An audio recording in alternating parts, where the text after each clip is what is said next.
2x plus y equal to 13. Second equation. आता या दोन इक्वेशन मध्ये जर का तुम्ही बघितलं तर एक्सचा कोइफिशियंट इथे किती आहे? इथे 2x आहे, इथे सुद्धा 2x आहे, म्हणजे एक्सचा सेम आहे. आणि इथे वायचं -3y आणि y. इथे तुम्ही 3 ने सुद्धा मल्टिप्लाय करून सॉल्व्ह करू शकता. ऑलरेडी कोइफिशियंट सेम आहे, तर आपण काय करूया, त्यांचे साइन बघूया. इथे प्लस आहे, इथेही प्लस आहे. दोघांचे साइन सेम म्हणजे आपण इक्वेशन मध्ये काय करायचं, सबट्रॅक्शन करायचं. Okay, so equation 2 minus equation 1 करा, कारण इक्वेशन 2 मध्ये 13 आहे, सो ते इझी होईल.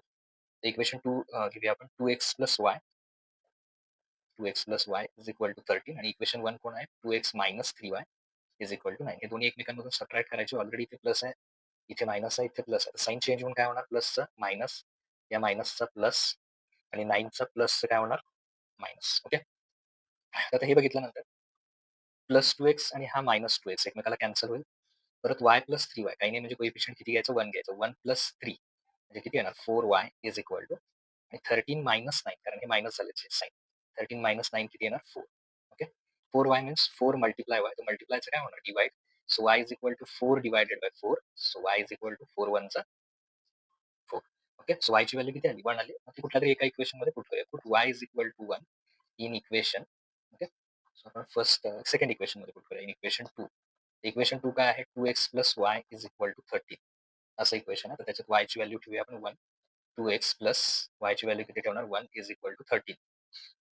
तर प्लस इकडे येऊन काय होणार? Minus. 2x is equal to 13 minus 1. 2x 13 minus 1 किती येणार? 12.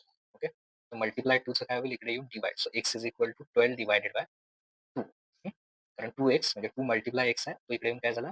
डिवाइड झाला. So x is equal to 2 1 जा 2 and 2 6 जा 12. So x is equal to 6.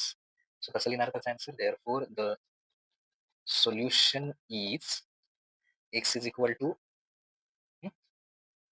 6, or sorry, x is equal to 6 and y is equal to 1.